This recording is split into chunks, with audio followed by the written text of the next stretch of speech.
Attendance at churches and other places of worship is in decline right across the country, forcing a number of those churches to close their doors.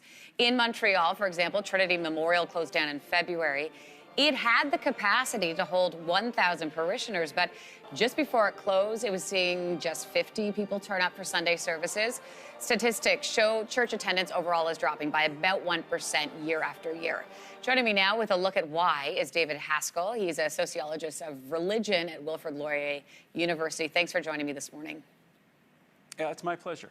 Okay, so let's talk specifics. Let's talk numbers. How quickly is church attendance declining? Well, if you look at the data from 10 years ago and ask people, how often do you go to church? And as a sociologist, you want to measure if people are really committed. So we say if somebody goes a couple times a month, then probably that's a pretty sure commitment.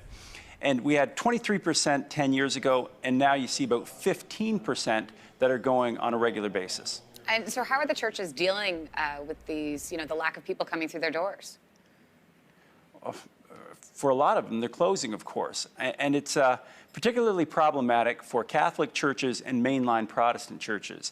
And for those who don't know, the mainline Protestants are the older ones in Canada. They're the United Church, the Presbyterian Church, the Anglican Church, and the Lutheran Church. And they really are hemorrhaging members far more than the other more conservative Protestant churches. And why do you think that is? Are they just not connecting with people?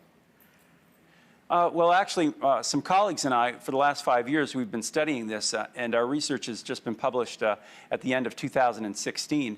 And what we looked at were growing mainline churches, which were really difficult to find, by the way, but we compared them to the declining, and we were able to isolate some characteristics. And what we found in the growing Protestant churches, they had a more conservative theology. They took the Bible more literally. They weren't completely biblical literalists, but they really took the traditional creeds of the church, the traditions of the church, very seriously. And as a result, it seemed to be one of the keys to growth.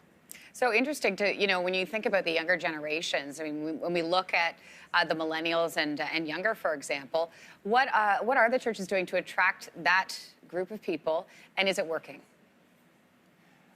For the most part, no. I mean, if you look at other studies that have been conducted in the last 5 or 6 years in Canada, the Catholic Church is losing about 80% of its young people. And these are kids that have been raised in the church, but as they get older, after 18, they just leave. As well as mainline Protestants, they're losing about 80% of their members or more. The only people who seem to be holding their members at about 50% staying are the conservative Protestants. Now, what they're doing, it tends to be that they're first of all more focused on them. They've got more programs, but also I think culturally they try to be a little bit more culturally similar. That doesn't mean that they're watering down their message in terms of more traditional Christianity, but what they are doing is culturally it sounds a lot more like a rock concert at some of their services, or they're speaking the language of the young people. So they're able to meet the needs of the millennials a little bit more by meeting them culturally where they're at. Well, it's interesting because you mentioned, they have more programs, but to have more programs, you need more money. And to have more money, I would suspect you need more people in the pews. Yeah, it's a real chicken and egg, right? I mean, as you get people leaving, you don't have the money to support those other programs. So if you had to look at those churches that were able to do it, they're the ones that are able to sustain their congregation. So how are they sustaining their congregation? Well, they've got a product that seems to be more appealing to people. The bottom line is, if you look at what happens in the marketplace, it really is happening in churches. And you've got this idea of supply and demand. And it seems that there is a demand for religion, at least among some people, but the suppliers aren't meeting that demand.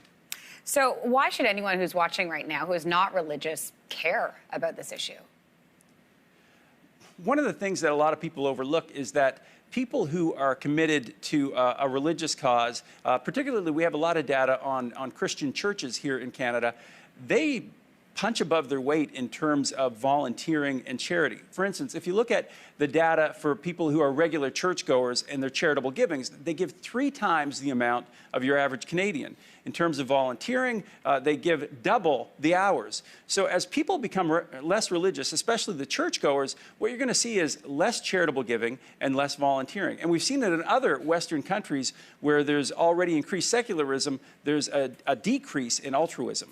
Interesting. All right, David Haskell, we really do appreciate your time. You're live in Kitchener for us this morning. Thank you.